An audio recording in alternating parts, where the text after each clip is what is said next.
Blessed. Ake senzeni kanje bantwana basekhaya. The first data that we're going to take is about to those people who are not affording the rehab center. Kuyabheda bantwana basekhaya. Ilizwe labheda. Abantwana bethu bayahamba. Our sisters and brothers bayahamba. So as a prophet, the man of God, I'm here to save you. Akukho right ukuthi ngishumayele kuphela ebese kufana ukuthi ngithela amanzi phezulu komhlane wedala. It's better ukuthi ngishumayele ngibe ngenza. So I need your support bantwana basekhaya. Thank you. May God bless you. Nangempela. Thola kube nani bantwana basekhaya kanye nezibusiso zikaNkulunkulu. Umfundisi wama 2000 lo Prophet Comforter Mdudu Dr. Solution. I'm here to save nation. I'm the hands of God. Bantwana basekhaya ngiyenza idata ngizothumela abantu bazongena door to door. It is very important for you to ukuthi usibize ukuthi size sizokhuluma nawe sikusayinisa contract ukuthi sithathe umntana wakho simgcine ukuthi ayekele ama drugs. A drug is a spirit. Yinto eyenziwe engena emntwini esebenzisa umuntu eyenza ukuthi umuntu abulala abanye abantwana njengoba naye eyibulala. Abuya hlukumeze emndenini aphinda hlukumeze necommunity.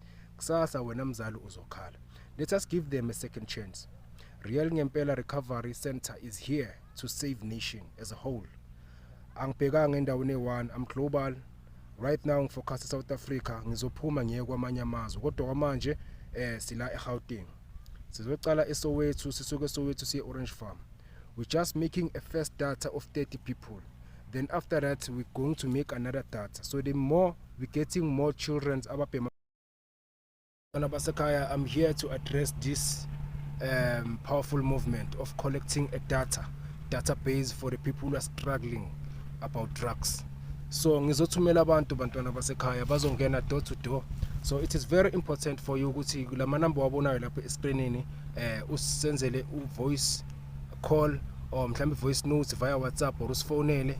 It is very important for you ukuthi ubhukhe ukuthi size sizokhuluma nawe sikusayina agreement ukuthi siza sizothatha umntana wakho. Kunendaba enkulu engithanda ukundlulisa. Umthetho awuvumi ukuthi ke sifoster abantwana ukuthi bangene ku rehab. But then umzali uyakwazi ukusibiza assign avume ukuthi umntana wami ngiyafuna ukuthi ayongena ku rehab. So that icompany le esisebenzisana izokwazi ukubona ukuthi bayengakhe abantwana abadinga i-medication, abantwana abadinga i-support from ku government. So yebo kona ku wrong ukuthi sithatha abantwana ngenkani. Kodwa ke abantwana bayingozi while sihlala nabo ezindlini.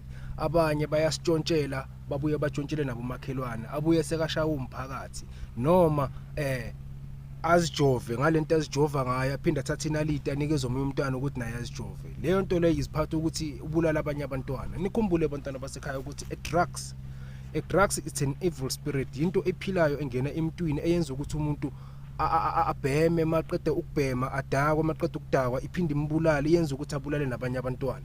Imenzisa izinto ezirong. So loyo muntu loyo uyakwazi ukumthathela ama first step ukuthi umqabangele ebamba lento le ndani ukuthi umyekele ngoba umthetho uthi sibayekele yibo bazothathela ama decision ukuthi bayaya e-rehab or kanjani. Kodwa lo muntu le at the same time ubulala abantu endlini. Ukhona omunye last wayegwaza umamakhe waze wafa umamakhe. Bayibamba lento le. So akumelanga ukuthi ke gcine sekwenzeka kuwe leyo nto le ukuthi owakho umntwana njengoba kuzongena amakhaza kanje owakho umntwana uhlangane nabanye abantwana bafike babhema umntwana wakho wavuka ngasekho. So it is very painful futhi nakhona ukuthi abheme lento ayibhemayo bese ufaka abanye abantwana abangana